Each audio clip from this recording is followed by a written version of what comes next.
eu gosto imenso da Falha. Tenho uma boa relação com isso.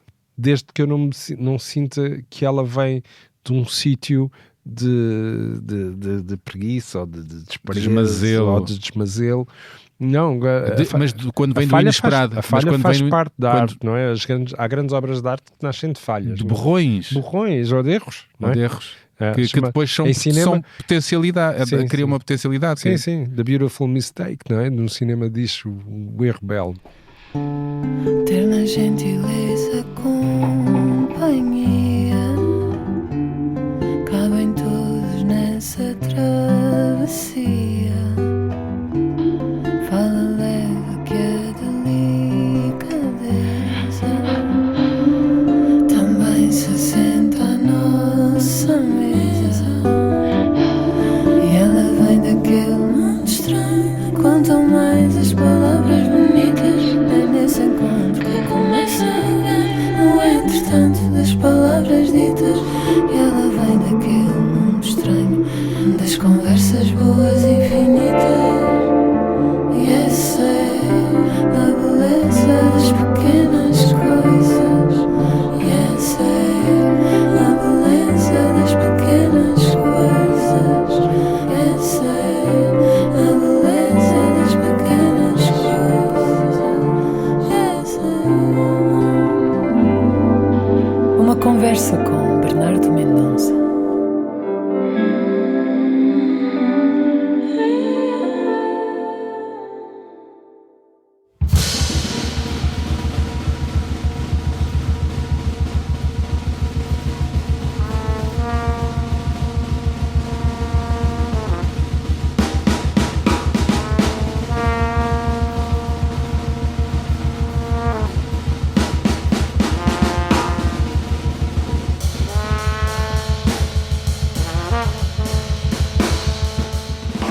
O meu entrevistado é um dos criadores mais interessantes e relevantes da nossa ficção. Ajuda-nos a pensar o mundo através da sua arte.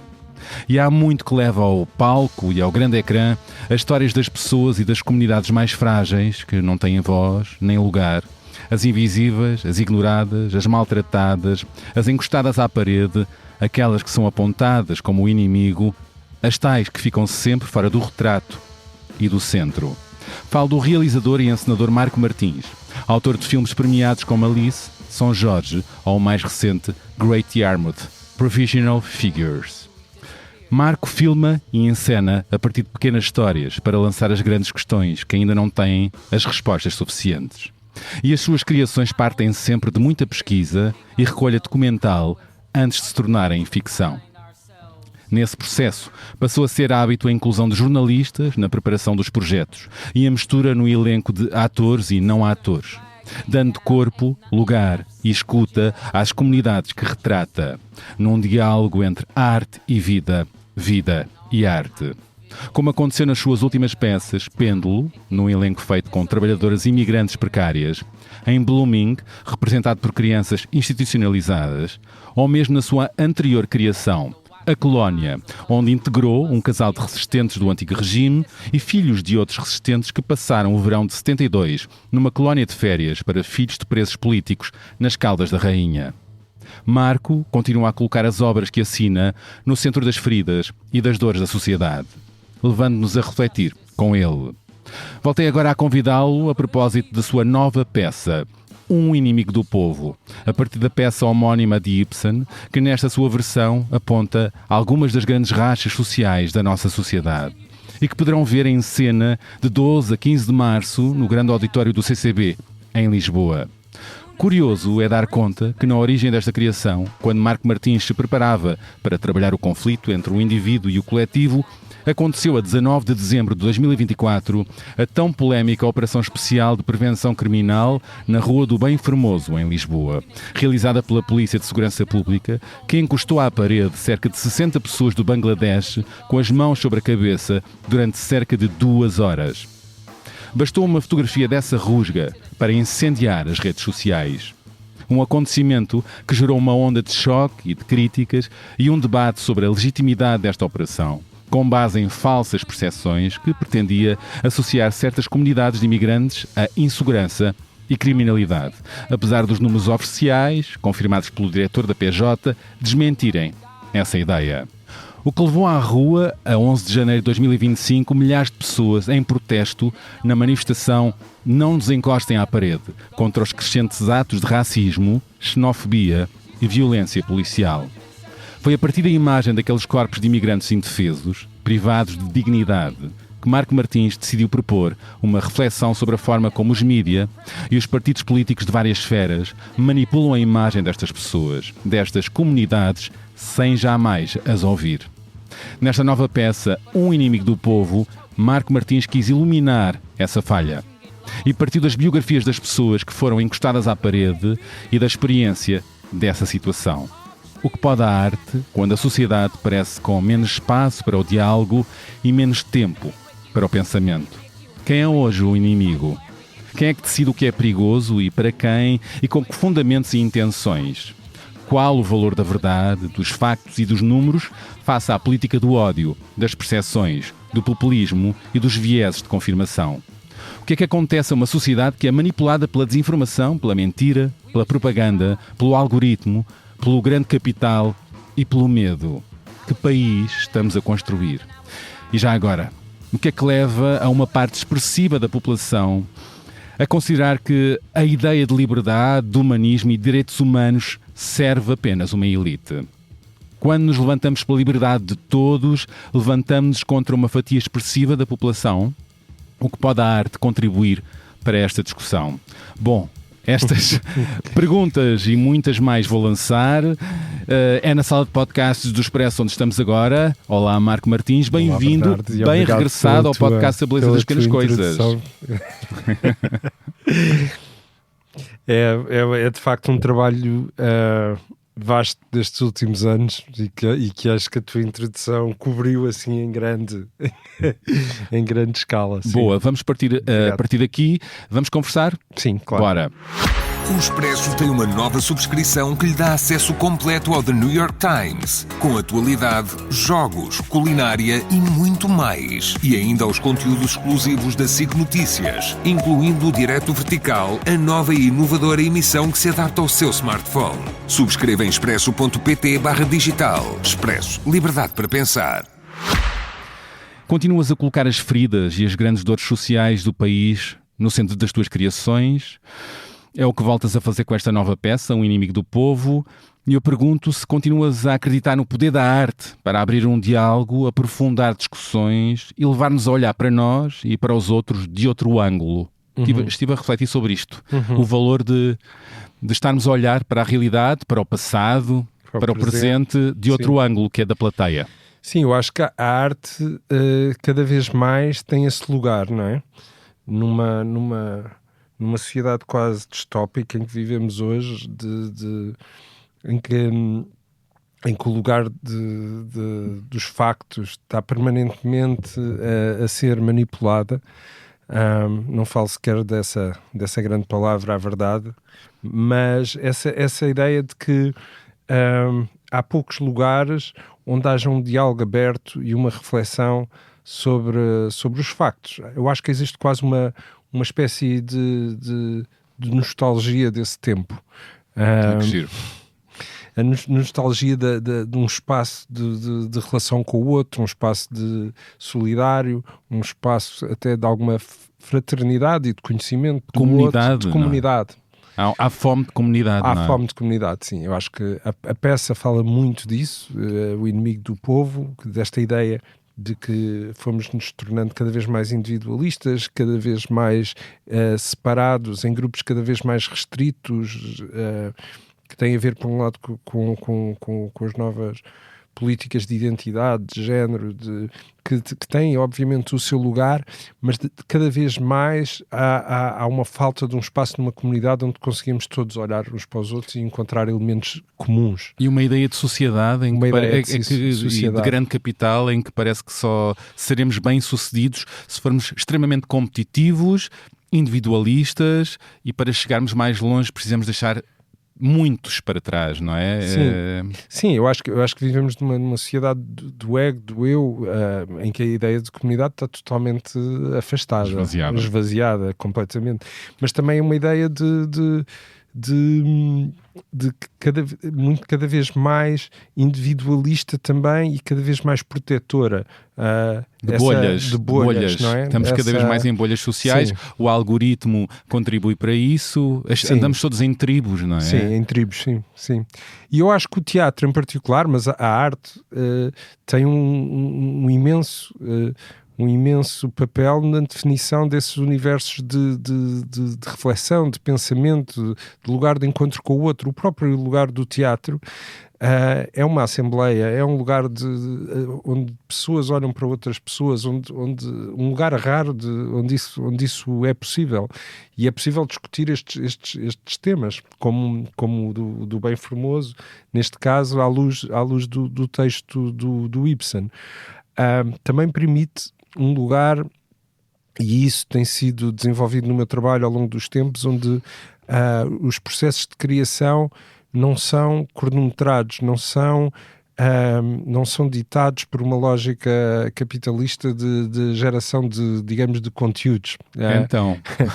Porque são processos relativamente longos. O que é muito interessante. E de escavação, e de encontro, e da criação de uma comunidade com os próprios intérpretes, e portanto esse lugar só é possível, quer dizer, será possível de outras maneiras, evidentemente, mas no meu caso com processos de criação que são mais longos e que são mais participativos e que são mais abertos, e em que o próprio intérprete assume a responsabilidade política e ética daquilo que está a dizer. Contar a sua história e de partilhá-la, não é? Sim, contar a sua história naquilo que é uma espécie de às vezes perto de uma realidade, às vezes autoficcionar-se e recuperar acontecimentos passados e criar esse momento de identidade, mas em que a sua identidade é uma identidade finalmente coletiva, porque ela é partilhada com todos e com o lugar onde vive e o lugar de onde vem.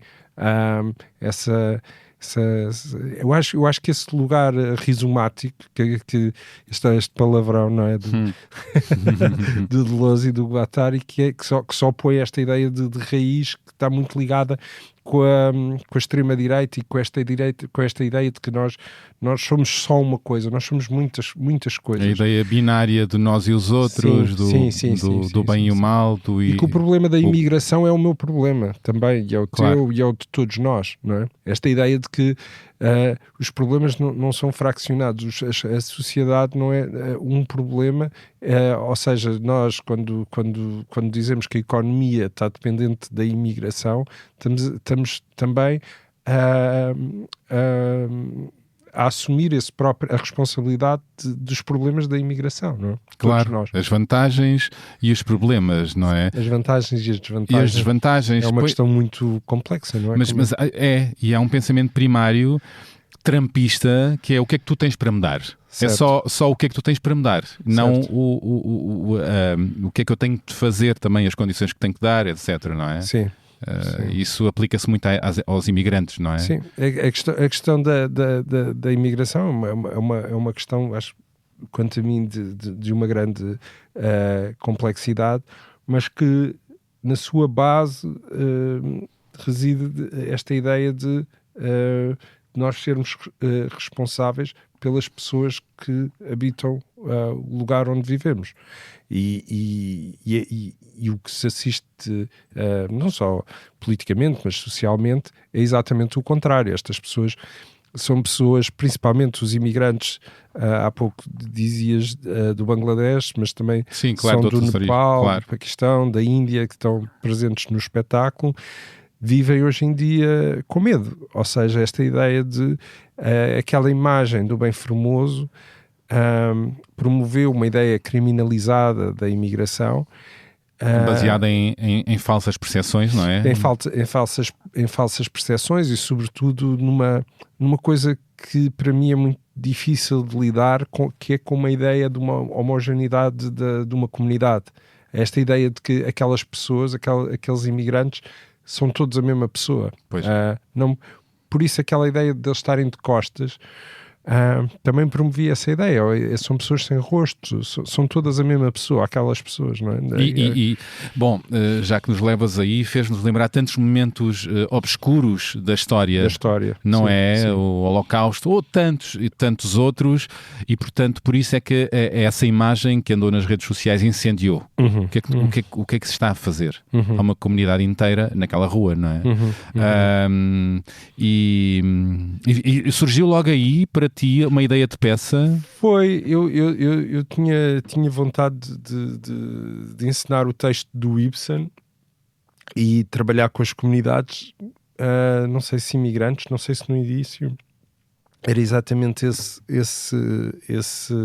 essa a ideia, mas quando dos acontecimentos de 19 de dezembro, e quando comecei a ver a disseminação daquela imagem e a forma, as várias legendas que se iam colocando nessa imagem, porque de alguma forma a legenda também é a imagem nos social media, não é?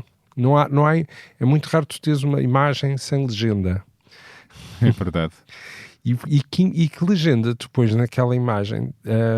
Imigrantes encostados, qual é o que é que aquela imagem representa de alguma maneira para cada um, não é? Para cada um de nós, sim. E de facto aquilo fraturou, não é? Sim, a sociedade, fraturou, não é? Chocou uma boa parte do país, mas outra parte do país aplaudiu, claro.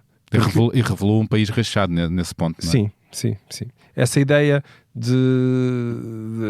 da criação de um inimigo como um elemento fundamental. E houve poderes e o próprio sim.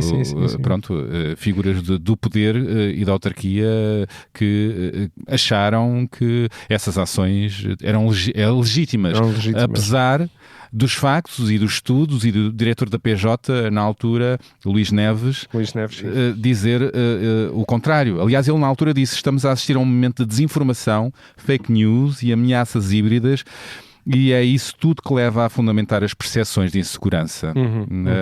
É o atual Ministro da Administração Interna, portanto, curiosamente, do mesmo governo. Sim, felizmente. Felizmente, mas vamos, não é? Vamos ver, sim. Vamos ver. Queria refletir contigo já uma forma que tu tens ensaiado, falando de teatro, mas também de cinema, que partes para as tuas criações muitas vezes, e no teatro muito, como nós jornalistas partimos para a preparação de reportagens de investigação. Aliás, eu comentava contigo isso antes de começarmos aqui a gravar, que tu acendes-me vários lados que eu tenho, muito o lado de jornalista, mas outros que eu sou um público atento às várias artes performativas, e é isso, não é à toa que tens convidado jornalistas para a preparação das tuas peças, com base em histórias, testemunhos, acontecimentos reais, e como disseste, vais integrando na escuta, portanto tens esse valor de escutar e não de impor um texto, porque achas algo, e integras comunidades, não só nos textos como as colocas em palco, e tens ao teu lado como pares para a preparação das tuas criações jornalistas. Portanto, querias aqui mais se reflete esta coisa da arte-vida e de investigação para criar ficção, para refletir sobre a realidade, não é? Fala-me disso. E de delegar também, não é? Também há um elemento de delegar o meu lugar também a outras pessoas que não têm acesso a essa. Dares voz e narrativa e palco a pessoas que não a têm, não é? Que não conseguem contar as suas histórias. Mas não por uma generosidade ou por achar, por achar exatamente que esse lugar é devido e necessário, e que por vezes o acesso de uma pessoa imigrante do Bangladesh a um palco, a uma televisão, está-lhes completamente vedado, e de repente aquele trabalho pode ser a via para ouvirmos a voz dele, para ouvirmos as histórias dele. Portanto, é um trabalho sobre representação a esse nível também, não é? É verdade. porque depois contar outras versões Exato. das mesmas imagens, das mesmas histórias. Das mesmas histórias, sim. Dos mesmos momentos, vá. E se calhar a arte aí sim tem um papel enorme, não é? A arte tem um papel enorme a vários níveis. Qual é o papel da arte que te interessa, que são vários, te veste? São vários. Eu acho que cada vez mais, para além de todos os aspectos ligados ao pensamento, e o pensamento, quando digo o pensamento pode ser através de imagens, de um pensamento puramente estético do som, da imagem, daquilo que nós vemos em palco, mas pode ser obviamente um pensamento filosófico e que está ligado ao trabalho de performance e de teatro e de cinema. Experiência social e a experiência social, era aí que eu ia chegar. E cada vez mais interessante que o papel social da arte me interessa. Não é no sentido de repente socialmente eu estar a prestar um apoio àquelas pessoas, mas no sentido de eu estar a criar um lugar de encontro social entre pessoas que no dia a dia ou na sociedade onde vivem nunca se cruzam, nunca falam e desconhecem por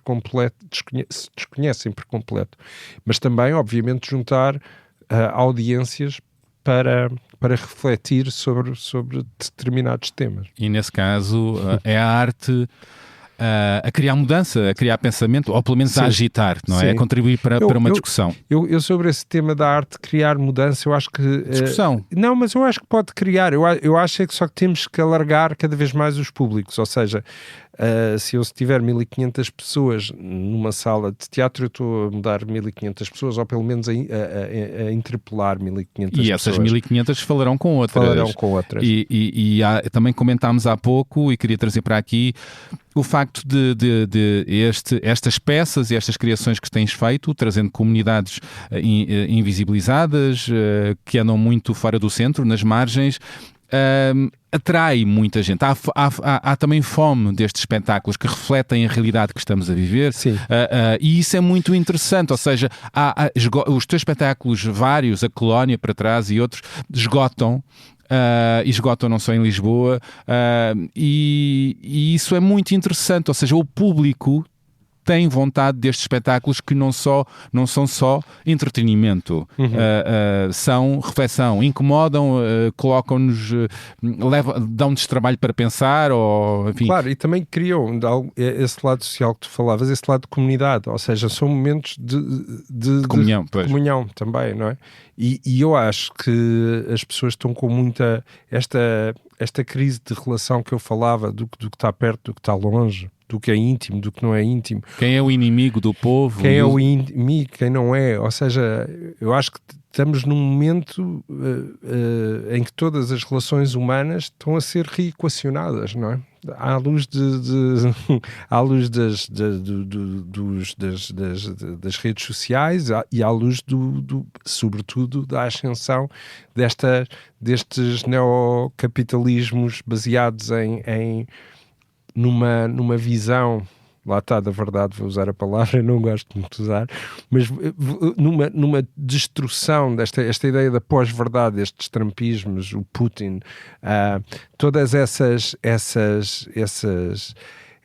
novas vagas de capitalismo, que daí eu, por acaso, quando estavas a pedir sugestões de filmes, eu falei do filme do PEC do George Orwell, do 2 mais 2 igual a 5, não é? Estão sempre a dizer, que é o título do filme, não é? Que é esta ideia de, estão sempre a dizer que 2 mais 2 é igual a 5. Essa ideia de uma destruição e de um poder que se apropria de todos os veículos da televisão, aos livros, e que tem a ver, obviamente, também com a erradicação sistemática de todas as vozes nas universidades, no jornalismo, que são contrárias, não é? à ideologia, nesse caso trumpista, ou do Putin, ou o que seja. E escolhe, não só pela propaganda... Essa distopia do Orwell, pronto, e o filme fala disso, não é? de 1984 como um livro absolutamente visionário sobre o que se passa hoje no mundo. E eu estava a dizer, escolhe porque vai atrás de preconceitos que podiam estar mais encapotados, mais escondidos, que há muitas pessoas que têm, não é? E são criados viéses de confirmação, não é? Sim. E por isso é que há muitas pessoas que não se interessam pelos dados, pela informação. E mesmo líderes políticos não se interessam porque querem confirmar os seus preconceitos com base em coisa nenhuma, não é? Em coisa nenhuma, claro. Isso dá votos, não é? Nessa destruição da verdade, não é? Não da verdade, a verdade é sempre uma construção.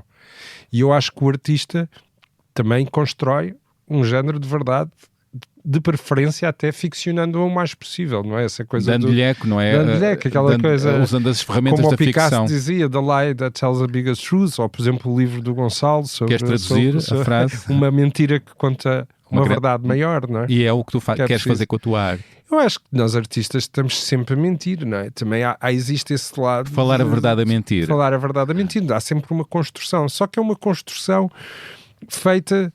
Ou seja, é uma construção feita, no meu caso, a partir da escuta do outro. Ou seja, há um momento de construção e aquilo que se chama, digamos, autoficção, não é? Que é falarmos de nós através de uma ficção, na verdade. Não tenho... Daí eu eliminar, por exemplo, a palavra documental. Eu, na verdade, não estou a documentar nada, mas estou a ajudar a construir uma ficção que nos ajuda a perceber o que aconteceu naquele momento. Fala-me do processo de criação deste teu Inimigo do Povo. Pelo que sei, partiste das biografias das pessoas que foram encostadas à parede, não é? E da experiência dessa situação. Convidaste algumas. Fala-me disso. Como é que foi o processo? O processo, cada vez mais, é um processo que se repete de espetáculo para espetáculo e que depois tem muitas variações porque depende em grande escala da comunidade com quem estamos a trabalhar e, portanto, há uma adaptação às pessoas com quem estamos a trabalhar. Por exemplo, no Blooming estávamos a trabalhar com adolescentes que estavam em instituições. Por exemplo, estávamos a trabalhar em horário pós-escolar e ao fim de semana, em muito menos horas. Enfim, neste caso, mas há elementos comuns. Portanto, há um primeiro momento que é uma identificação, no fundo, do território que tu queres trabalhar e a comunidade com quem tu queres trabalhar naquele espetáculo. E neste caso, era a comunidade imigrante da Rua do Bem Formoso, em alguma forma, que de alguma forma se relacionasse com aquela rua e com a vivência daquela rua. Que ela própria também tem uma história que, convenientemente, é sempre apagada, ou seja, exato. É uma rua que historicamente está ligada à criminalidade e para dizer alguma coisa, eu andava no Liceu Camões e era quase uma prova de, como é que se diz quando tu és adolescente e tens que passar por uma prova? Passar uma barreira, passar um desafio. Uma prova de bravura, não é? Tu passares a Rua do Bem Formoso. Era provavelmente o intendente naquela altura. E ligado à toxicodependência. À prostituição, à violência, quer dizer. E essa toxicodependência e prostituição era com cidadãos nacionais, nacionais, não é? Sim, acima de tudo. Sim, importa também aqui. Sim, eu acho que e toda essa zona do centro de Lisboa historicamente está ligada à imigração porque de alguma forma era um sítio de encontro. De muita mistura, sim. Historicamente, e não é? De pensões baratas e de lugar de encontro, etc. E portanto, essa, por exemplo, essa história da Rua do Bem Formoso nunca é revelada, não é? Tipo, parece, vai sendo apagada. Então, o processo começa com essa identificação desse lugar, desse espaço e o início de uma aproximação a essas pessoas, essa comunidade. A essas pessoas e essa comunidade que é feita por mim, mas sobretudo pelo Zé Pires, que é alguém que trabalha comigo há muito tempo na rua e que começa a fazer entrevistas de rua, a aproximar-se da comunidade, dos líderes da comunidade, dos centros comunitários, das associações, como o Renovar a Moraria, que foi muito importante para nós e a quem eu agradeço imenso, que trabalha no terreno com aquelas pessoas. Uma estrutura muito importante, e que teve de sair do seu primeiro espaço, exatamente, não é? Por causa da gentrificação. Sim. E que é fundamental na integração daquelas pessoas, na respeitando-as, ouvindo-as mais uma vez. Ouvindo-as, sim. E tentando evitar situações de abuso, situações, enfim, tentando a integração desses imigrantes, que muitos deles chegam em condições terríveis. A peça fala muito sobre isso, e em redes de tráfico humano ou outras, e que, portanto, situações de grande vulnerabilidade. Sim, completamente privados de direitos e da sua dignidade. Então, esse é o primeiro momento, e esse é um primeiro momento que dura bastante tempo, porque é um processo lento, é um processo... Eu, no primeiro momento, eu queria fazer a peça exatamente com as pessoas que tinham estado naquele dia, naquela hora, contra a parede. Depois, gradualmente, percebi que seria impossível, porque isso também é interessante, não é? Que é, as pessoas muitas vezes não têm qualquer vontade ou desejo de entrar num processo desta natureza, e neste caso não é, eu penso que não tinha tanto a ver com o desejo e a vontade. Eu acho que isso, por exemplo, em Great Yarmouth acontecia. Eu acho que as pessoas estavam muito mais vocacionadas para trabalhar, para estarem ali a trabalhar na fábrica, e o trabalho na fábrica era tão esgotante que lhes deixava muito pouco tempo para o que quer que seja. E por outro lado também não tinham um desejo de denúncia ou de denúncia ou de falar sequer sobre a realidade em que estavam a viver. Também de alguma forma relacionado ao medo, mas aí também relacionado com as próprias ficções que as pessoas acabam... Outra construção da realidade, outra realidade, lá está, que elas constroem sobre as suas vidas, por exemplo, na Inglaterra, e aqui também. Claro, que não queriam revelar outros lados. Claro. De fragilidade. Neste caso, este processo começa o mais cedo possível, de preferência 1 ano antes, e pode-se prolongar durante 3, 4 meses. O que é que te mais surpreendeu, te tocou, te atravessou? Tudo. Nas histórias que foste ouvindo? Eu acho que tudo, no caso desta comunidade. É uma comunidade que há muitos anos vive em Portugal. Claro que nos últimos anos tem aumentado, porque a imigração também vai tendo vagas, não é? Vagas de imigração. Acho que havia as pessoas que vinham das ex-colónias a seguir ao 25 de Abril e que ajudaram a construir Lisboa e os subúrbios, e que era essa primeira vaga de imigração africana. Depois houve uma vaga a seguir à queda do Muro de Berlim, e portanto que era do leste. E agora, sobre esta nova vaga de imigração, eu acho que culturalmente é, obviamente, a comunidade mais distante de nós, não é? Religiosamente, em termos de hábitos, em termos de cultura. Culturalmente. Sim, culturalmente mais distante. E aquela sobre a qual menos conhecemos. Também porque, e eu acho que isso é evidente, a seguir ao 11 de setembro, toda a indústria do entretenimento, sobretudo o cinema americano, ocupou-se em que também ela própria criar uma visão criminalizada sobre o Islão e sobre os países islâmicos e sobre aquela cultura, não é? Eu brincava com os nossos intérpretes, e dizia, eu vivia, eu cresci a ver filmes em que as pessoas rezavam, não é? E depois iam pôr uma bomba. As pessoas... E associávamos a um tipo de cultura. Exato. Tudo tipificado, não é? Tudo tipificado. E portanto, e fica, eu próprio tendo um conhecimento, tinha um conhecimento bastante reduzido sobre aquela comunidade, sobre como funcionavam as redes de imigração, sobre a sua vida cá, sobre as diferenças entre cada um daqueles países.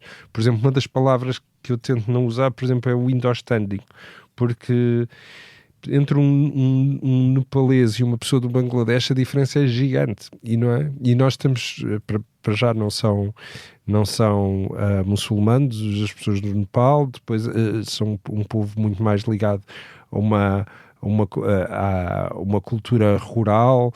Há imensa diversidade entre essas comunidades e que nós não conhecemos. Sim. E importa. E tu também é um bocadinho, trazes isso para eu acho que é muito pior do que nos chamarem, por exemplo, ibéricos. Não é? Pois estava a pensar nisso, exatamente. É mesmo muito pior. A diferença entre aqueles países, por vezes, é muito maior, até porque depois há um colonialismo dentro daqueles próprios países, não é? Havia pessoas no Nepal que eram recrutadas para lutar no exército indiano, havia, enfim, portanto há assim uma cultura sobre a qual eu estudei e na qual me debrucei durante este último ano, relativamente àquelas pessoas. E que me foi abrindo muitas janelas.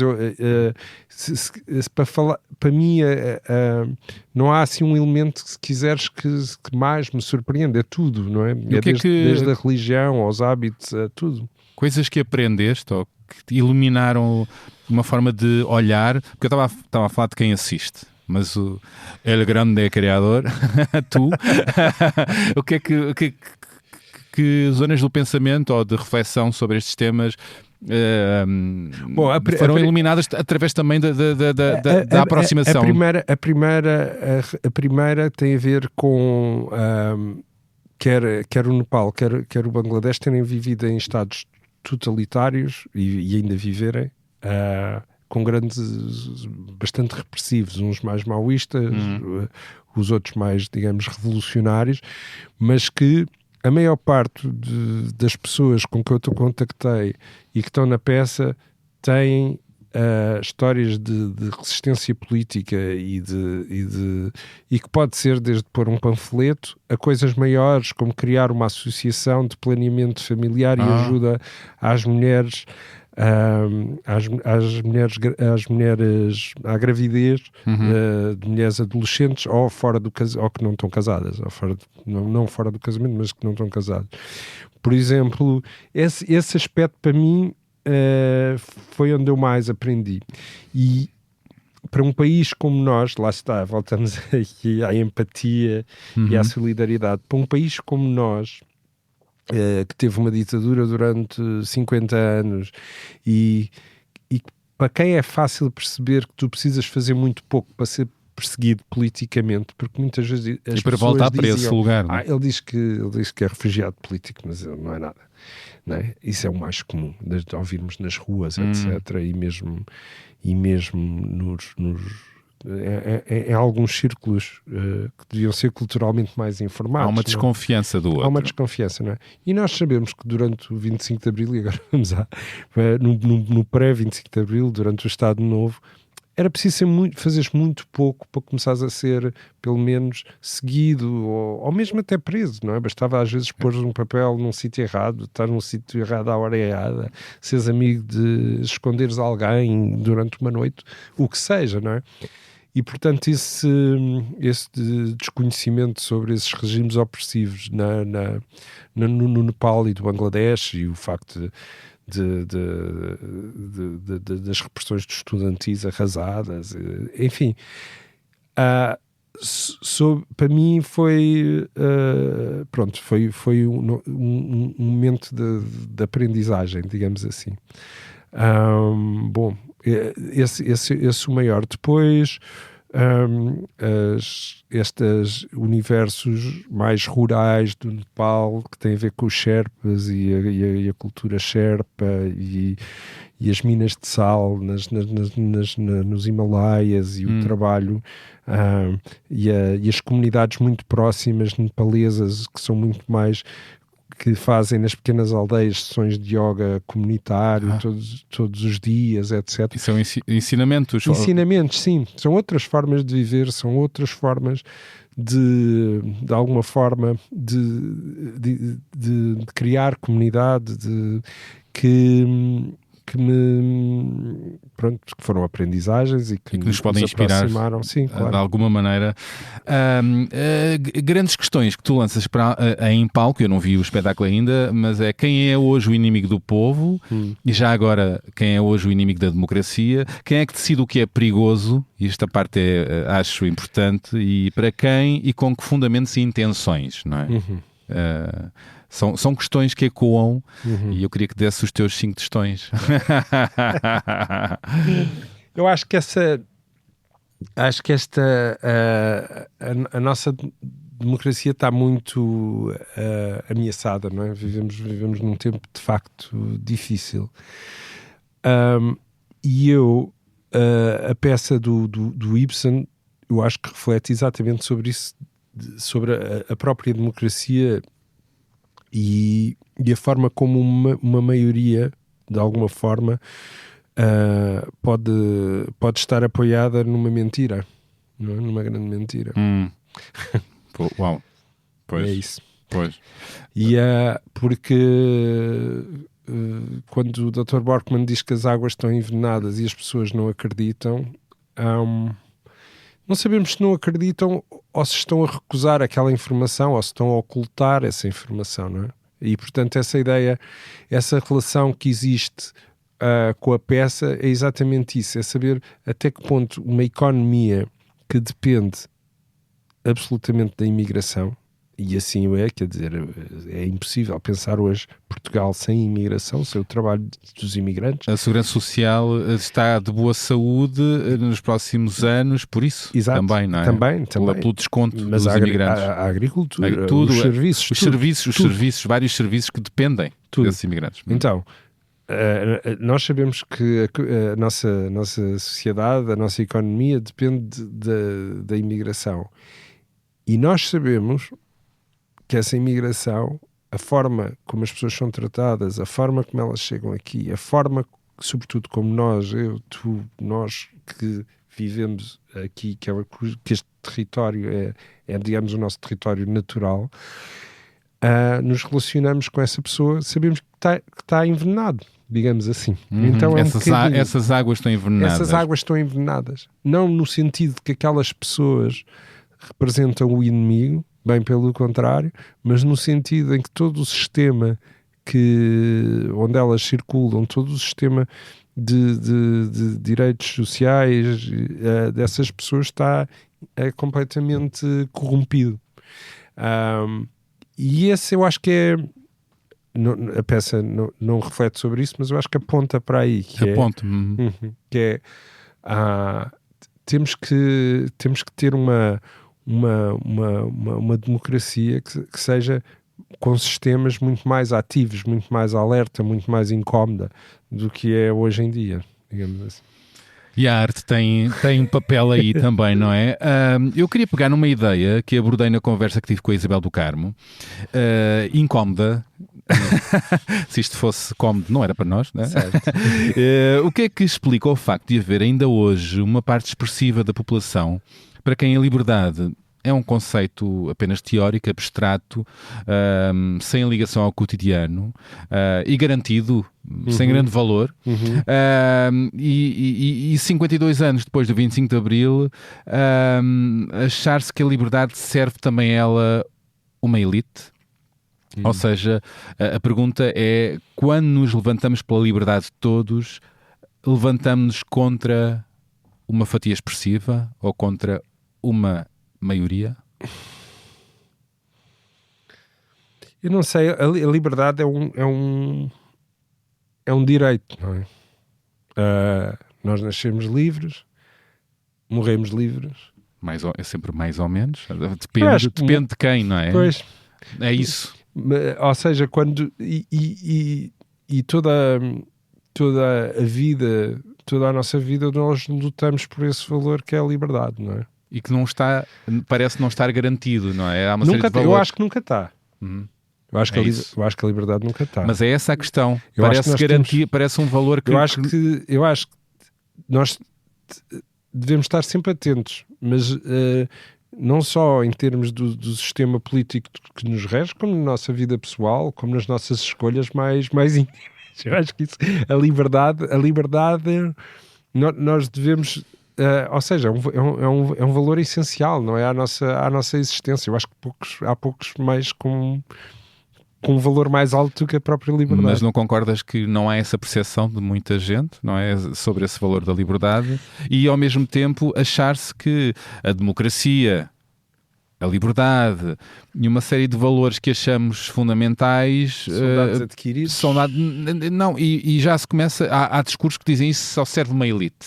Daí os votos na extrema-direita. Uhum. Porque eu acho que há vários fenómenos que estão a acontecer hoje em dia e que contribuem em grande escala para haver isso. Eu acho que primeiro há uma geração que tem agora 20, 30 e mais novos, não é?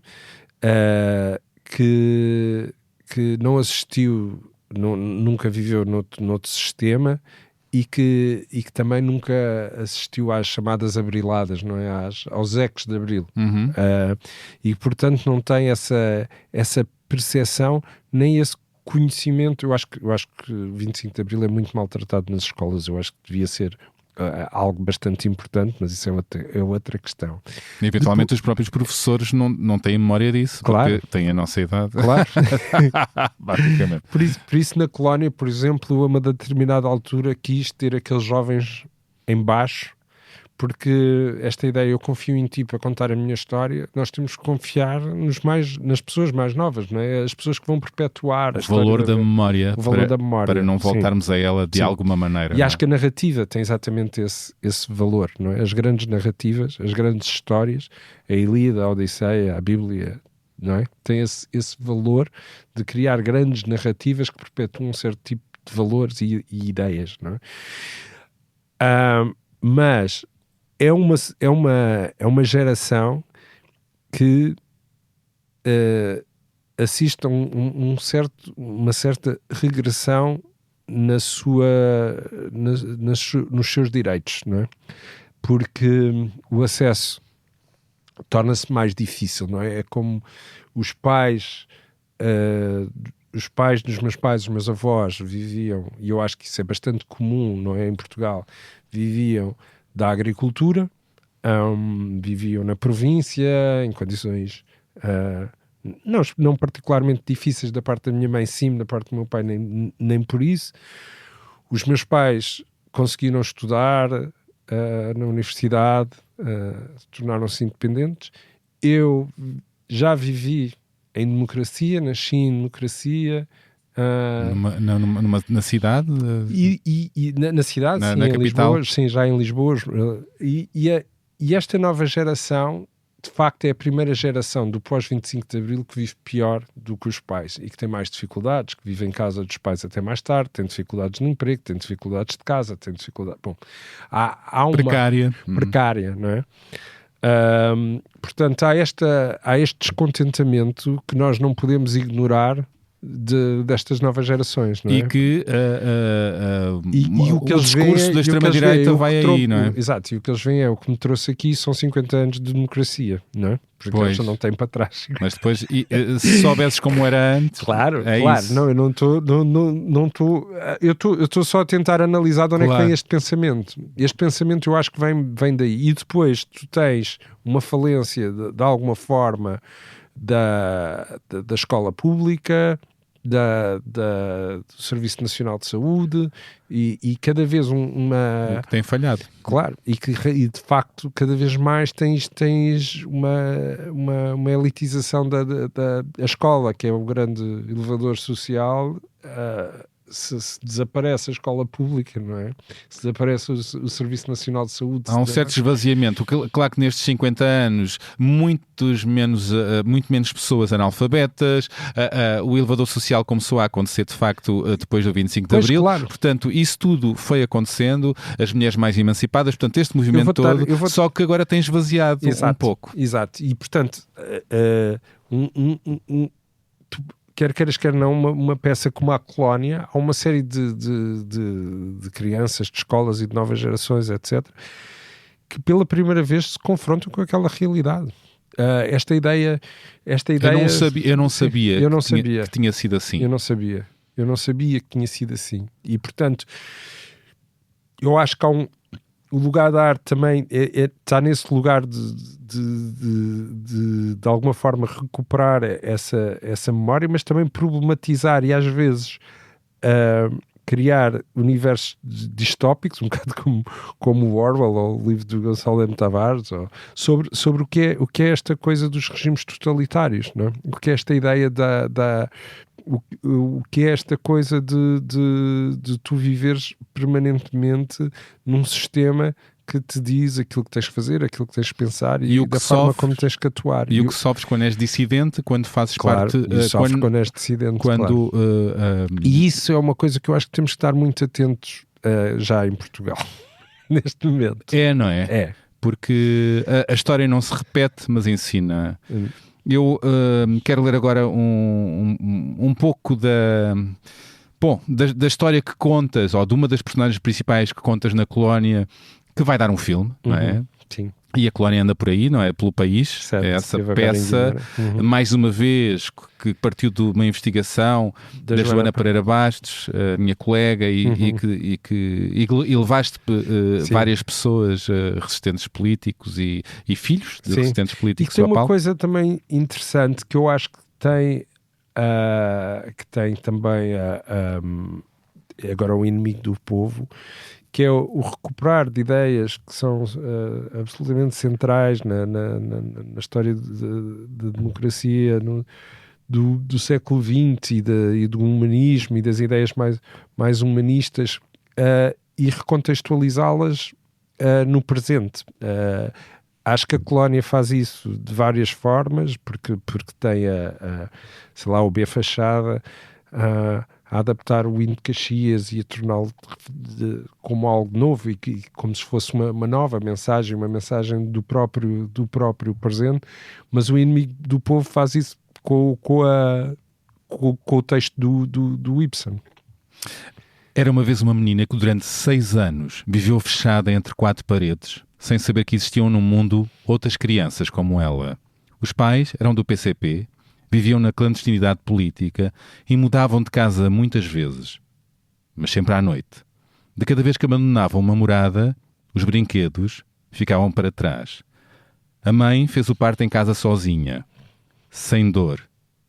E Nelinha, como era tratada pelos pais, viveu os primeiros anos sem nunca sentir o sol na cara, privada de brincar com outros meninos e meninas e sem poder falar alto para não chamar a atenção. Ninguém podia suspeitar da sua existência. E a pequena apenas sabia que havia uns homens maus que andavam atrás dos pais. O medo morava sempre com ela. A Nelinha, uma das personagens principais desta tua peça, que na verdade está em cena, não é? Sim, está. Manuela Canais Rocha, que era o nome do pai, que ela usou durante o tempo, ao Pólvora Labaredas, que era o nome da mãe. Meu Deus! Não, são nomes incríveis. Como é que é? Pólvora Labaredas. Isto parece uma personagem do filme Quilas, o Mal da Fita, não é? Exato. E que foi a minha grande inspiração e força para fazer a colónia. Exatamente porque a colónia era baseada nessa investigação da Joana Pereira Bastos e num artigo em particular que eu acho que se chamava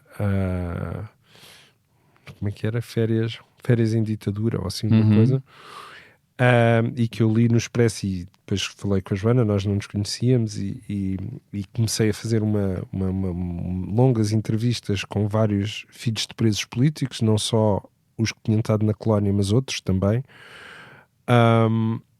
E a história da Manuela em particular era uma história de extrema violência e que era uma metáfora, de facto, do que é um regime fascista, porque havia outra coisa que não está nesse texto, mas a Manuela via muito mal. Sim, tem uns óculos fundo de garrafa, fundo não é? de garrafa. E, portanto, como não podia ir ao médico nem ao oftalmologista, porque não estava registada, e portanto não tinha qualquer registro, não podiam ir, o pai ia trazendo vários óculos dos sítios onde estava, tentando adivinhar a graduação que ela tinha. E, portanto, ela só conseguiu ver quando foi para a colónia, ou seja, ver no sentido mesmo literal do termo. E, portanto, é uma história incrível. Eu acho que e que devia ser. Lá está o papel da arte. Agora chegamos aqui a outra coisa, não é? Que é a história, não é? A história está sempre contada de facto do ponto de vista dos grandes heróis e dos grandes derrotados. Dos grandes capitães, e as histórias pequenas. E a história individual contam muito? Eu acho que muitas vezes conta muito mais. Não é? Muito mais, não é? Da Manuela, não é? Claro. Não estou aqui a dizer que os grandes atos heroicos dos Capitães de Abril, etc., não têm o seu papel, mas é um momento para assinalar um momento histórico, mas que muitas outras pessoas estavam a sofrer naquele momento, e que se calhar a história contada por essas pessoas tem um valor, digamos, mais significativo e mais afetivo e mais identitário para estas novas gerações. Porque, ao contrário dos computadores, e da inteligência artificial, nós não aprendemos através de dados, nós aprendemos através de afetos e de histórias. Por isso é que nós, desde da caverna, temos a necessidade de contar histórias. As histórias que nós contamos, e agora as histórias individuais, não a história com H grande, é a forma, no fundo, que nós temos de articular aquilo que se passa à nossa volta e de conseguir continuar a transmitir às outras pessoas lá está, os factos e os dados. Porque nós não aprendemos os dados e os factos digamos assim, como apenas datas, como apenas números. Temos que ter algo que os una entre si. E não nos toca tanto, não provoca a empatia, não nos faz calçar os sapatos se as histórias não forem assim contadas por estas personagens, que escapam às narrativas com os grandes heróis e grandes acontecimentos. E no caso das crianças que tinham os pais presos e que ficaram muitos anos sem ver os pais. E que muitas delas não podiam sair à rua se os pais estavam com elas na clandestinidade. Sim, a maioria, não é? Viviam numa clandestinidade absoluta, encerradas em casas E essas crianças foram completamente... É um lado completamente esquecido da história que a peça recupera. Maravilhoso. Tu falaste da palavra humanismo, algures agora, falámos várias vezes da palavra comunidade. Tudo palavras, comunidade, diversidade, humanismo, direitos humanos, que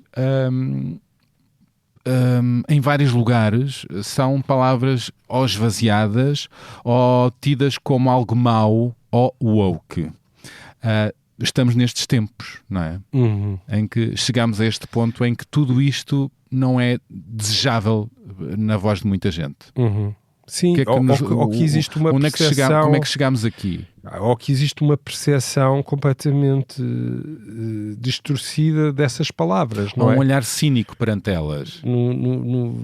Nesse filme do Peck, ele fala disso no sentido em que, por exemplo, há uma dissociação cognitiva, não é? Tu vês o Trump falar de paz, e depois é só guerra, não é? Ainda, olha agora, não é?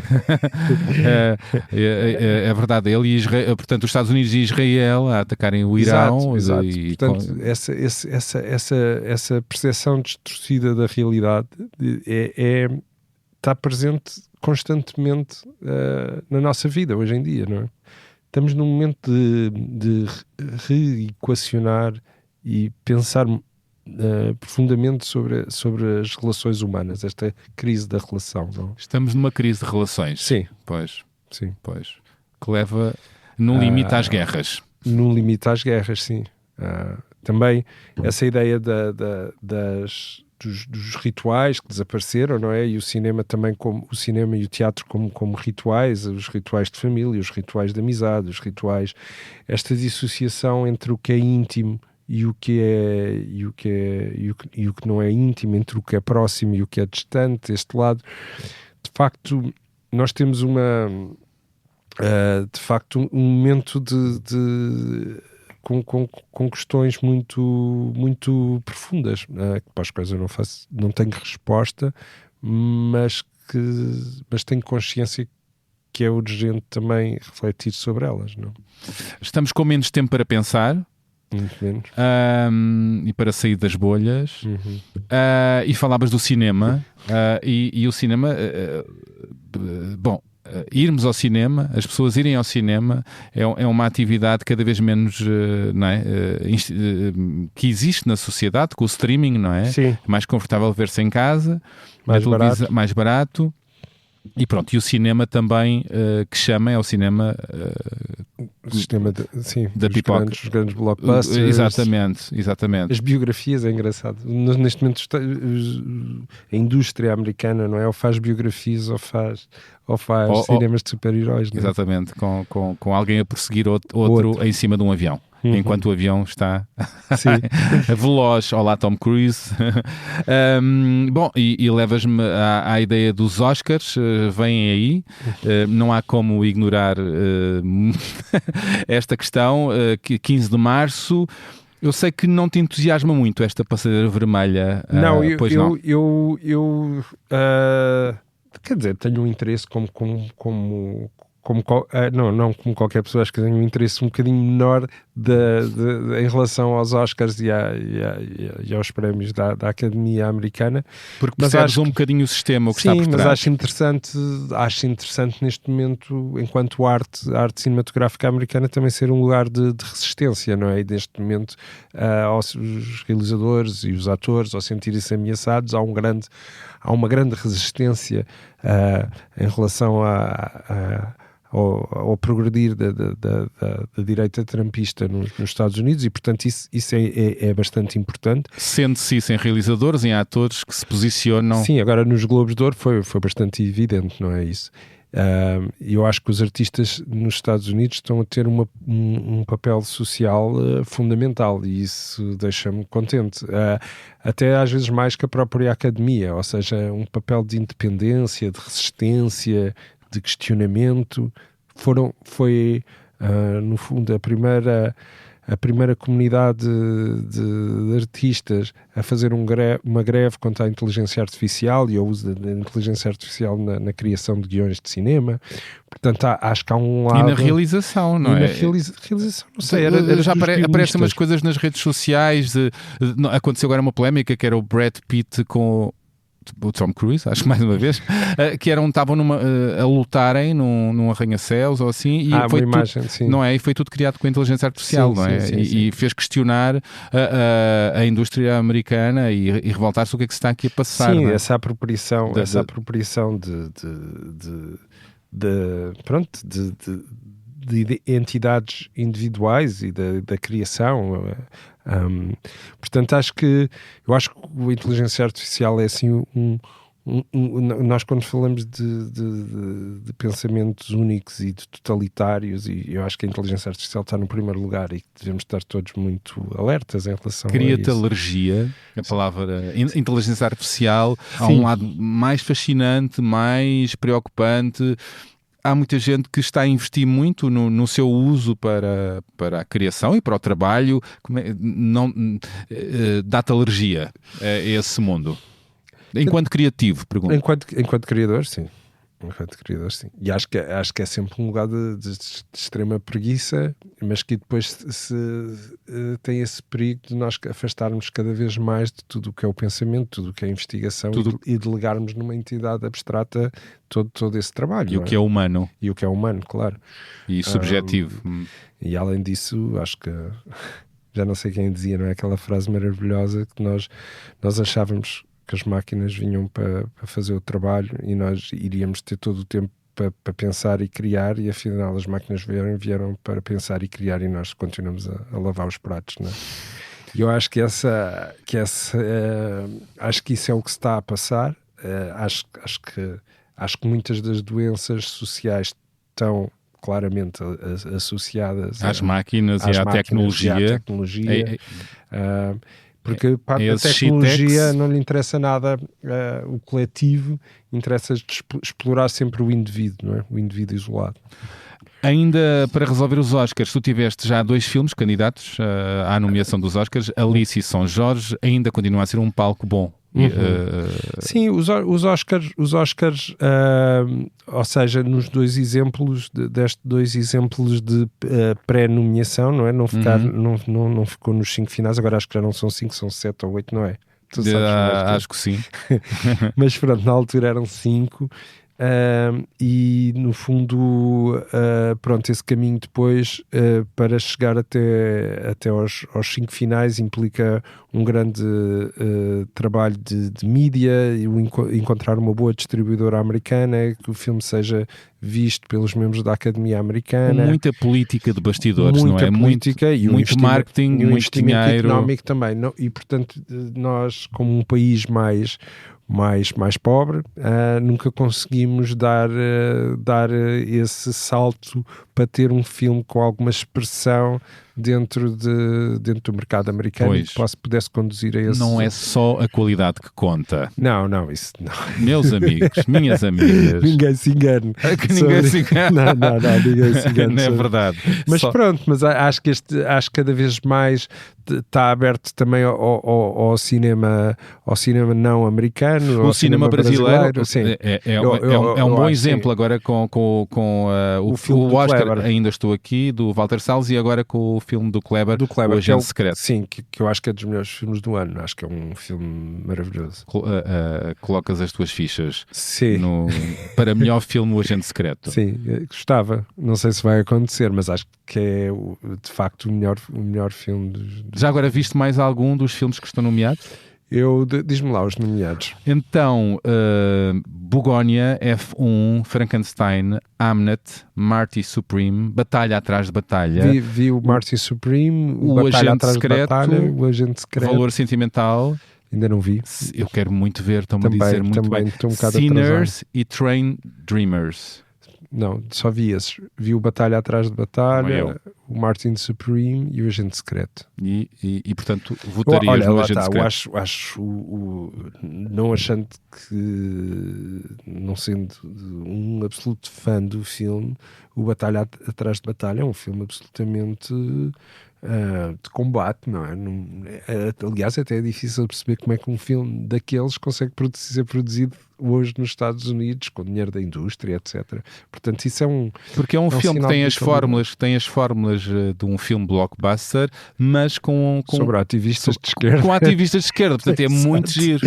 E várias gerações. Ou seja, é muito interessante. É muito interessante. Socialmente é um filme muito interessante. Olha, tu andas pessimista ou otimista, ou assim, com o estado do país e do mundo, perante esta distopia, novas guerras, extremismos, o rumo do mundo e do país?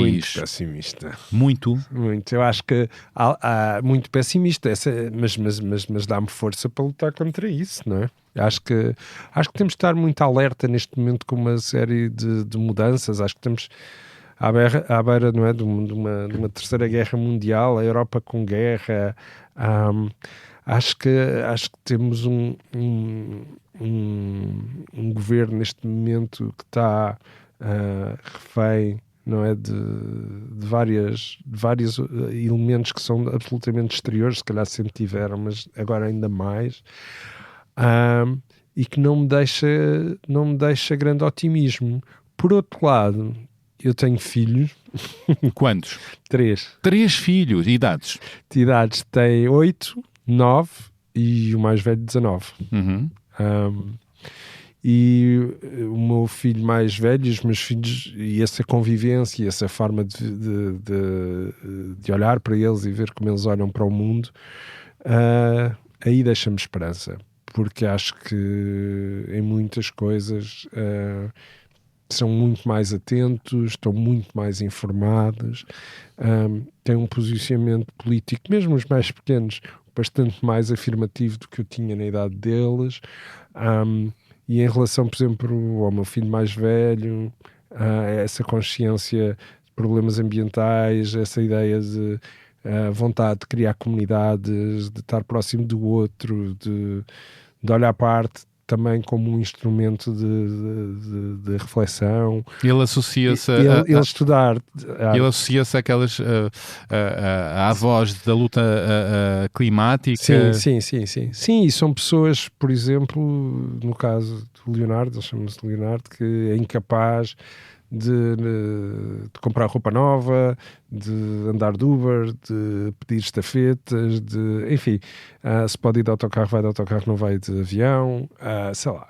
Aprendes com ele quanto a imenso, isso? Ou discutem sobre isso? Imenso, e discutimos imenso, e muitas vezes também eu chamo-lhe a atenção para certos problemas e ele também a mim, portanto isso é um bocadinho vice-versa. Ele entrava na colónia, era aquele maior que estava cá em baixo, ele não queria nada ser ator, coitado. Pois há um grupo de jovens na colónia. Há um grupo de jovens e eu achei que, por um lado, havia um momento ele estava a acabar o liceu e se calhar era o último ano que íamos estar a viver juntos em Portugal, quer dizer, por uns tempos, espero que volte, mas e portanto uma forma de perceber um pouco o que é este trabalho de ensinar, de criar esta comunidade de criação, etc. E por outro lado, porque era um tema que eu achava que eu próprio tinha falado pouco durante a sua educação, apesar do meu pai e o avô dele ter sido advogado de presos políticos, e nós sermos uma família sempre politizada e de irmos a todas as comemorações do 25 de Abril, etc.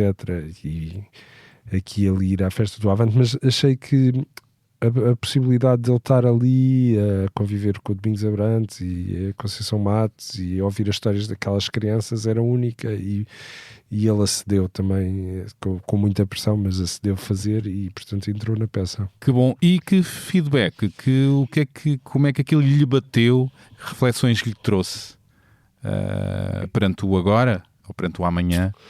Olha, como é que a geração dele reflete isso? Curiosamente, como a peça ia refletindo sobre isso, falávamos menos se calhar disso e mais do lugar da arte e do lugar de criação, e do lugar do artista também, muitas vezes como um lugar solitário, de muito sofrimento, não é? Antes das coisas aparecerem, os momentos de criação, os momentos de indecisão, que ele foi acompanhando porque ele estava lá nos ensaios e, portanto, ele nunca tinha tido essa percepção, digamos assim. Está a tirar artes plásticas, é isso? Artes visuais, sim. Artes visuais. Na Rietveld em Amsterdão. Muito bem. Tenho agora um áudio para ti e estás preparado? Toma lá o teu conhaque. Bora. Vamos embora. Olá, Bernardo. Olá, Marco. Então, é muito comum para o Marco trabalhar com quem é amigo e tornar-se amigo com quem trabalha. Então, o meu testemunho é um desses casos, de uma presença com duas valências. Uma qualidade do Marco que eu gostava de trazer aqui nestes segundos, e é uma qualidade que eu até hoje não vi em mais ninguém neste grau de apuramento, é a mais afiada intuição para qualquer gesto e qualquer forma de movimento ou presença, cuja matéria seja a emoção. E isso na vida real ou no trabalho e no palco. É um talento muito grande para a leitura de estados emotivos e o Marco consegue gerir essa informação sem nunca a manipular, nem nunca abafar. Uma vez, a partir de uma história, estávamos a passear à Chapa do Sol, no Alentejo, e andávamos a falar sobre a intuição ser um músculo. O Marco Martins é um atleta de alta competição. E sei que todos os que trabalham e vivem com o Marco sabem que podem sempre contar com ele e com a sua intuição para servir de metrónomo para as nossas dúvidas. E Marco, tu sabrás como voltar a encaixar as coisas nos seus ritmos misteriosos. A pergunta que tenho, deixando-te uma pergunta, é: Com uma carreira que está sempre a romper para novas alturas e novas demandas, como é que ainda continuas a treinar o músculo da intuição? Um beijinho desta amiga que te adora. Bom, acabámos de ouvir a artista Isabel Cordovil, que aqui revela algumas das características e qualidades singulares do Marco, como a sua afiada intuição, que usa como um atleta de alta competição, rimando sem manipular ou abafar os outros. É uma ideia bonita. A Isabel deixa-lhe também a pergunta de milhões: como é que Marco Martins ainda continua a treinar o seu músculo da intuição? É o que vamos saber na segunda parte desta conversa, onde talvez surjam mais áudios surpresa, prepara-te, onde ele vai ler um texto que nos trouxe de um livro, onde vai revelar as músicas que o acompanham, partilhar uma boa lista de sugestões culturais e o que mais surgir. Tudo na segunda parte, que podem ouvir a partir da manhã deste sábado. Atirem-se ao play, porque vai valer a pena. Boas escutas!